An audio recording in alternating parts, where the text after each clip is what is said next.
want to know who's the land. Chinese are ruling the Chinese land. We want to know who's the land. Japan is ruled by Japanese. We want to know who's the land. England is governed by Englishmen. We want to know who's the land. America is governed by Americans.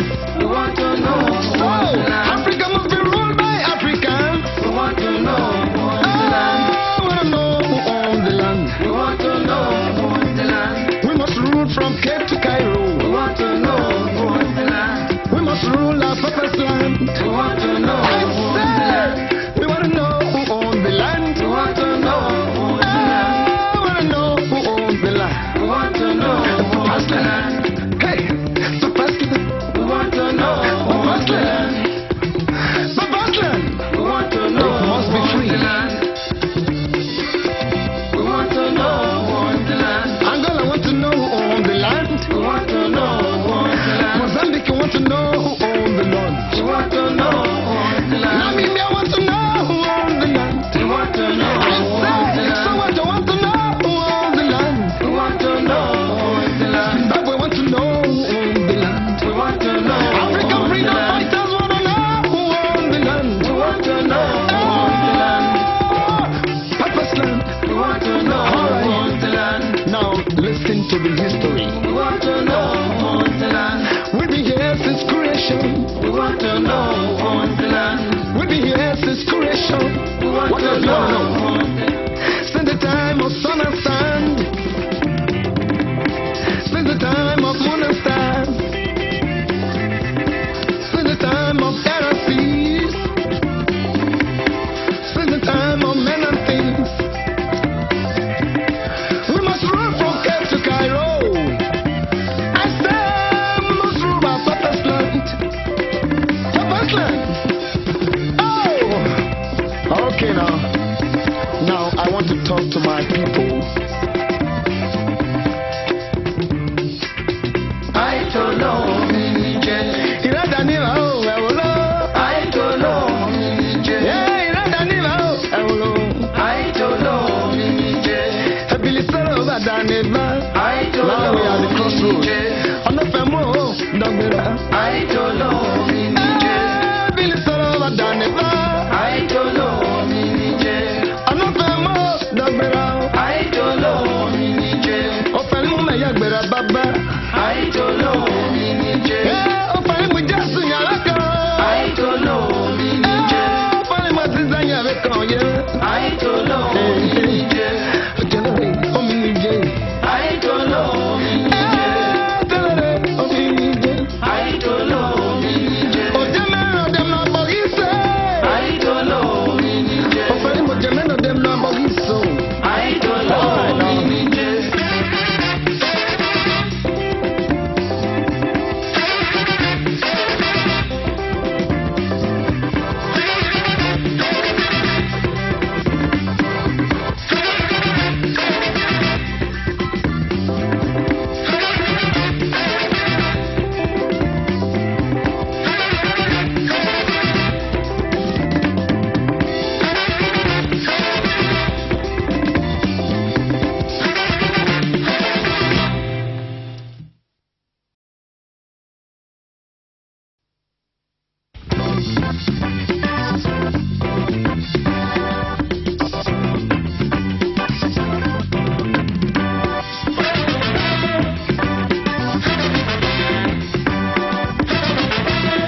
Hello there, welcome to Head to Head. It's time again to take a look at the state of the nation and of course the state of the union.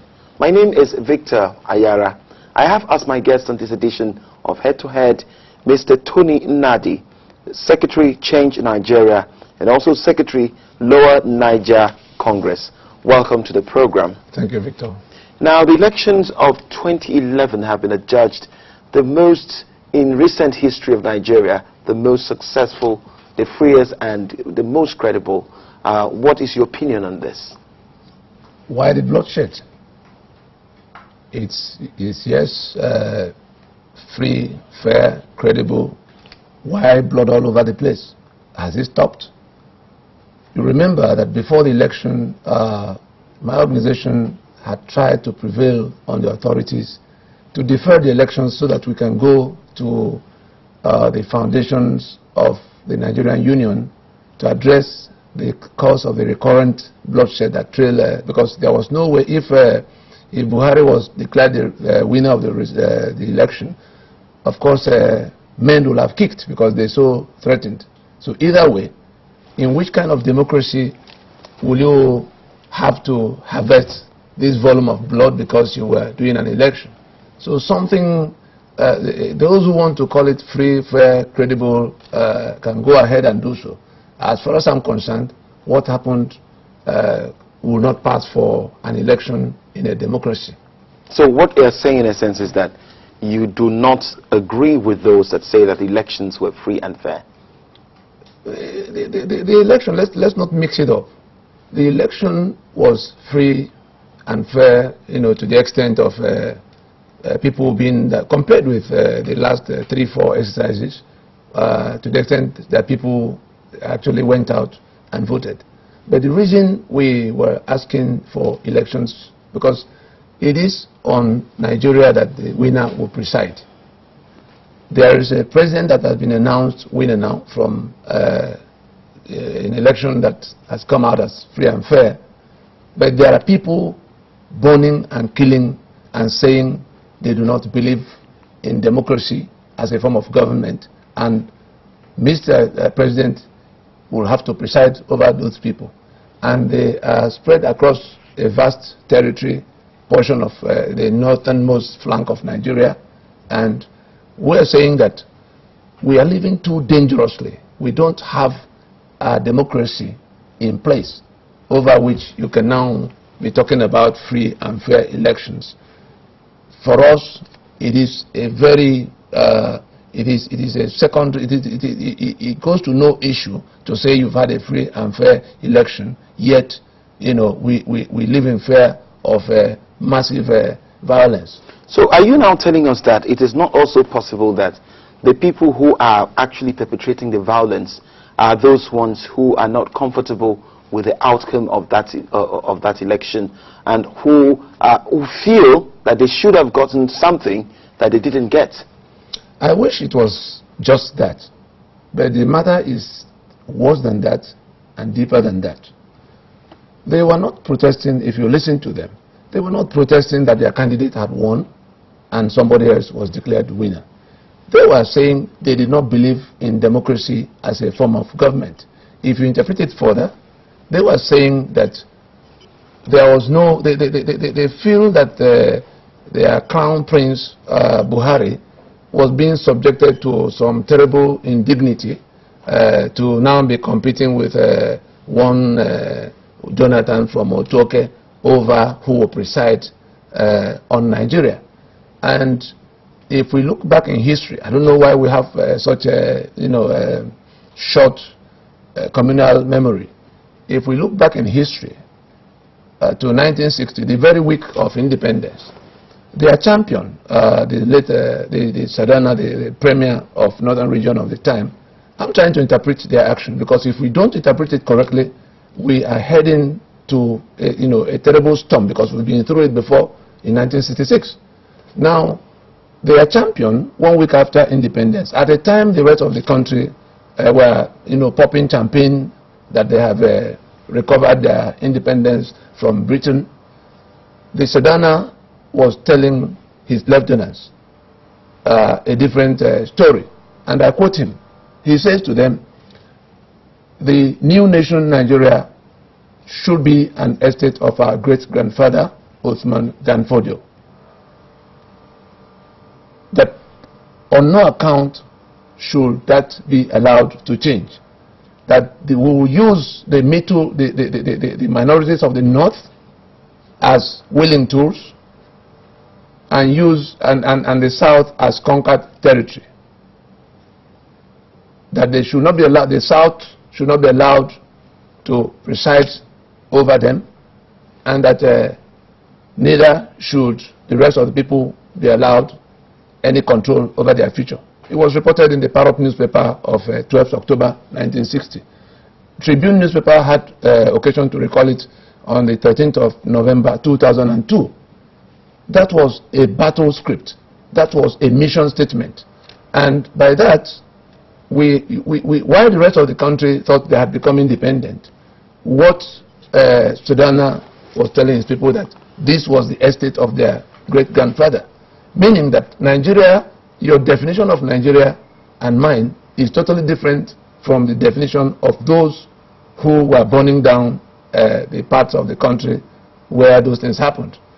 They were protesting the fact that things had degenerated to the point where the slaves from this conquered territory and their middle belt upstarts, because those ones had been obedient servants all these years, the Gowons and the Danjumas of this world, you know, that they are rising up in the name of some stupid democracy to gang up, to choke them out of their inheritance. That is what is at stake. Therefore, like we've been saying all these 5-6 years past, there is no Nigeria in place over which anybody can preside peacefully. I did not say over which anybody can preside peacefully, because while the rest of the people are thinking they are building a democracy on a settled Nigeria, the reality is that there are two Nigerias. Okay, we're talking about the State of the Union. We're talking about the state of the nation. If you're just joining us, the program is Head to Head, and I have seated in front of me Mr. Tony Nnadi, who is the Secretary, Change Nigeria, and also the Secretary of Lower Niger Congress. Now, if these things that you have noted, if we are to go by it, what is the agenda for the present administration, especially as you know, at the national and state levels where they've just taken oaths of office? How do we address this issue, especially when you know that lives and properties are actually lost when we have post-election violence or violence of any sort? Yes. You know, maybe because of my science background, I like to proceed like doctors who do: diagnosis, prescription, and treatment. Mr. President should look at, you know, the pattern of voting. The mandate he got goes beyond just going to continue what was being done before. The mandate he got was one for change. Who defines that change? It certainly cannot be to go continue some 7-point agenda or some vision 2020 of the blind. That mandate, if we were allowed to interpret it, is for him to call a meeting of the owners of Nigeria to decide first that they want to continue in that union and the terms upon which that will be continued, and all of those will be reduced into a document called the Constitution. Because what we have in place now, because those who think there's a democracy that is being grown, we don't have any democracy in place upon which he can develop a program. So if you say you don't have a democracy, what do we have now? We have a feudal. What we have in place is what I could call a dispersed feudal state. Dispersed because there's no one King Hassan or King Abdullahi, sitting over it. But proceeding from that battle script of 1960, we now have a constitution in place that has reduced us to a feudal society. All of why Nigeria is upside down is that we we thought we were building on a democratic foundation at a time we do not have. Mr. Nadi, I want to ask you, Yes. if the United States of America, Yes. if the United Nations, if other countries that make up, you know, the Commonwealth, of course, the international world system. community, Yes. were to say that Nigeria is improving since 1999 and consolidating on its democracy, why do you choose to say Nigeria is not a democracy? Especially when we just had an election and people are taking offices. Are we saying, can we compare what we have now to the military era that preceded what this form of government we have now? Before 1999, I tell you most certainly we were closer to democracy than we are now. Because at that time, it was clear to everybody, and even the soldiers, that they had to dress away from the government house, and democracy will come. But to now have what we have in place now, wearing the garb of democracy, 12 years down the road, this is the 13th year, the lives of the people have been plunging just further down the hill to the valley of no more, whereas the public officials have been, you know, theirs have been going the opposite direction on the graph, to a point where the central bank governor will declare that 75% of the income of the country was being, you know, used to run. Was it 75 or 25? National Assembly alone had 25. Okay. And then between the presidency and the 36 bureaucracies, they call the states and the governors, the rest go. And for me, that's even a conservative estimate. What has happened is that from that battle script of 1960, we now have a situation where a tiny band of people have, by the instrumentality of force and subterfuge, you know, knocked into place a law that settles the ownership and control of all of our assets in their hands, and they label it Constitution. What do I mean? By the time Nigeria was put together, there were negotiations between the various territories that the British had conquered and ruled over for some time. They decided to go into a union as a federation in which the three regions of the time, you know, were in charge of their affairs. Each of them had a constitution. And then together in 1960, they distilled a federal constitution. The constitution of those regions were in place almost 4 years before 1960. But when they decided to go together, they were countries of their own. The constitution with which Awolowo managed Western region, with which Okpara managed Eastern region, with which the Sadana was managing the Northern region, well, just like the, you know, constitutions of France and Germany of today, where they were heading towards European Union. But all of that, at that time, of course, that became the golden era of Nigeria, and you know, things went, you know, as they went. Let's take a short break, Mr. Nadi. We'll continue on this topic when we return. This is Head to Head on Silverbird Television. Don't go anywhere. Welcome back. The program is Head to Head on Silverbird Television, and I have as my guest on this edition of the program Mr. Tony Nadi, who is the Secretary, Change Nigeria, and of course Secretary, Lower Niger Congress. Now, before we went, you were trying to go down memory lane, yes, and to tell us how we came to where we are. We came to where we are. Still looking at what agenda should be before the president. Yes, yes. We're saying that the Nigeria into which all of our peoples federated in 1960 had been replaced by another Nigeria, by a dummy.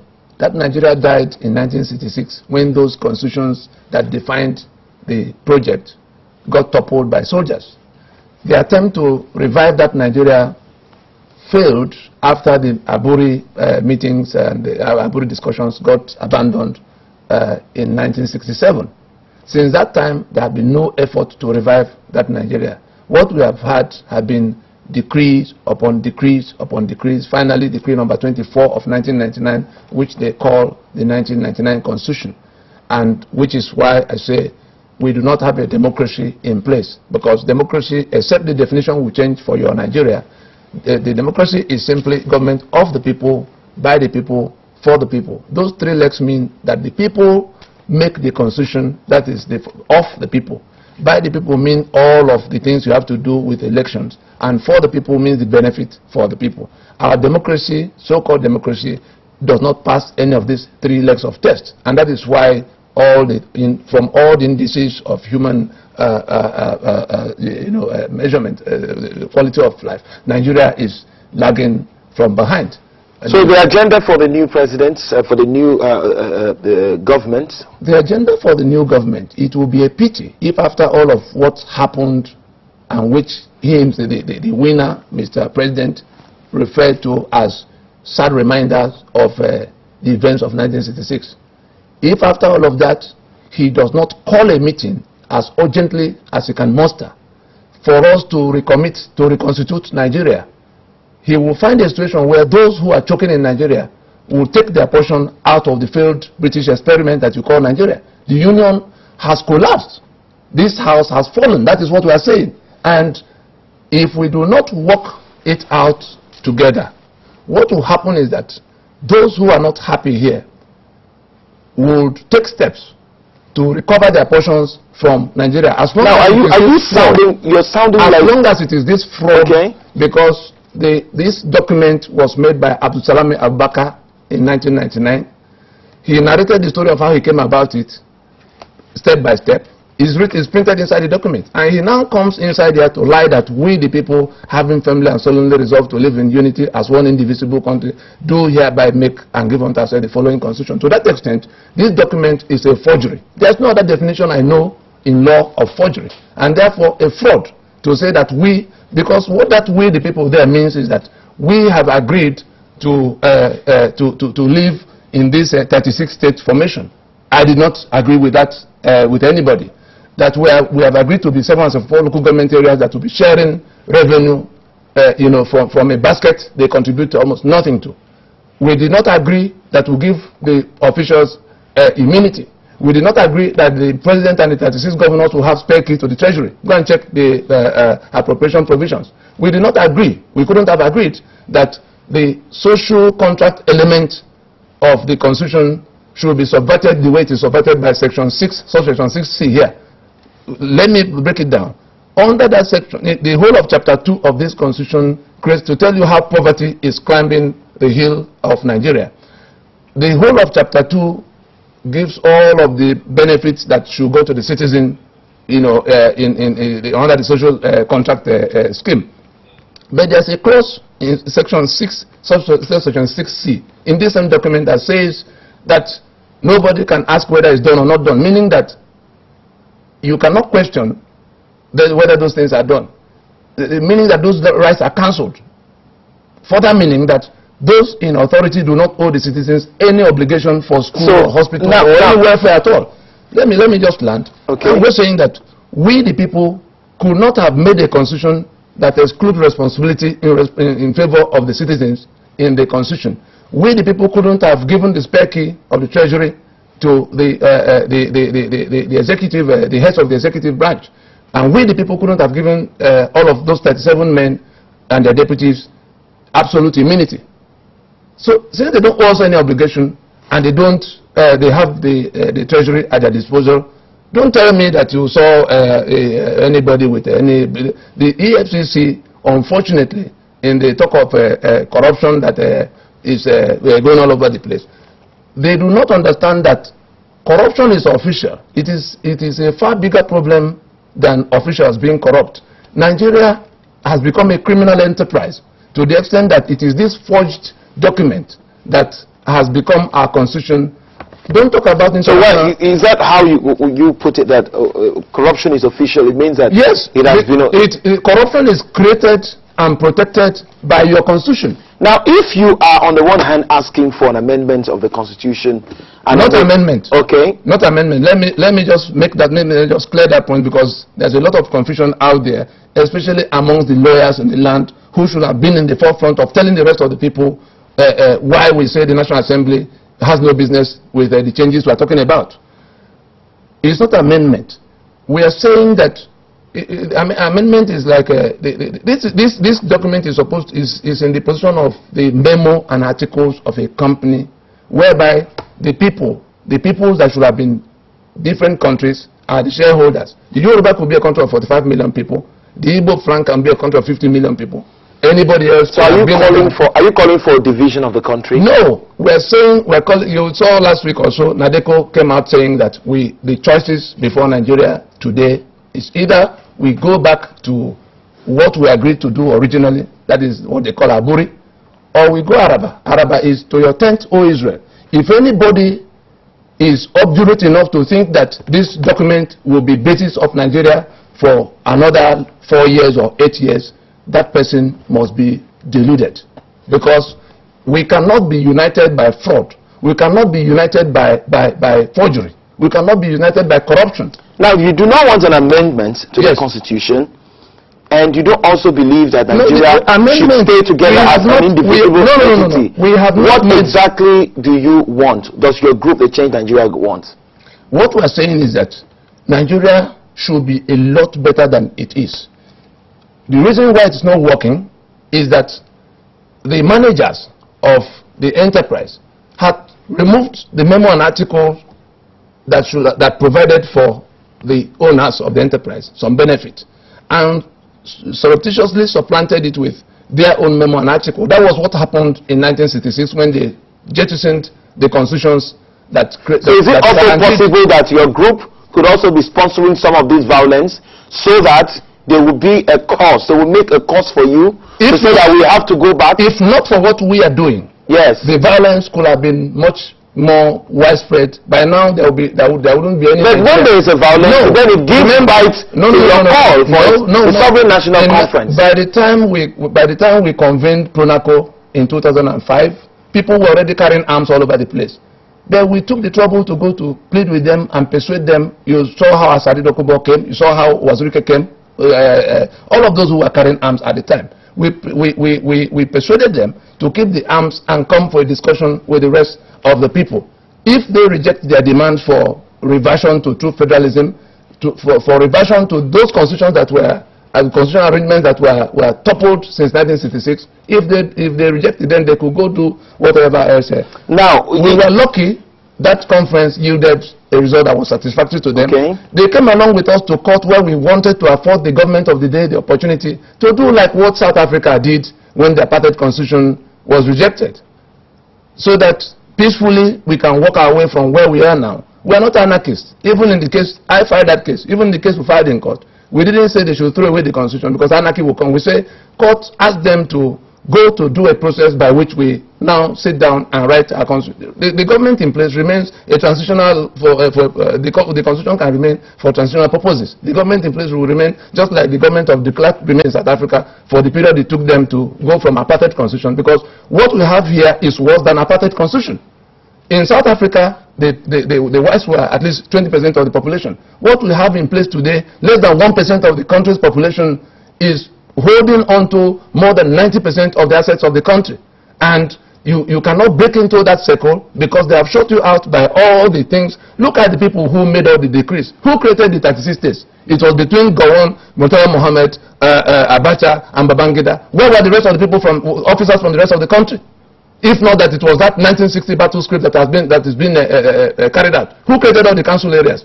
Who created the 68-item exclusive list on this constitution that make it impossible for a state like Lagos State to generate electricity, to do their railway, to handle their ports, to secure the lives of the people? Somebody will sit in Abuja and say it's IG, Inspector General of Police, for a territory like Nigeria. How does he know who steals goat in Mushi? It doesn't work like that. It will never work. So whatever anybody is saying they want to do about infrastructure is going to fail because those who should be in charge of those things are not in charge of it. Now let's talk about the Lower Niger Congress. Yes. What is it all about? You are the secretary of the Lower Niger Congress. What is it all about? The Lower Niger Congress, we've all, on a pan-Nigeria basis, been calling for sovereign national conference for more than 30 years. In fact, since after the failure of Aburi. Remember, I don't know how old you are. In 1974, when Gowon was about to work out a transition, they drew up a constitution that was based exclusively on the Aburi discussions. The Aburi Accord. Yes. Somebody within the system found a way to frustrate it and chucked him out of government, Murtala Mohammed, and then managed to put in place something that led to a totally different constitutional arrangement which they rubber stamped in 1979 as 1979 constitution. Nobody agreed on presidential system. Nobody agreed on all of retaining the states that were created for the purposes we have all seen today. But they were imposed and retained by decree. So what we're saying is that since that time to date, people have been calling for sovereign national conference, but those who have secured themselves in the refuge camp of Abuja will not listen. Tell us about the lower Congress, because we have the lower Niger Congress, because we have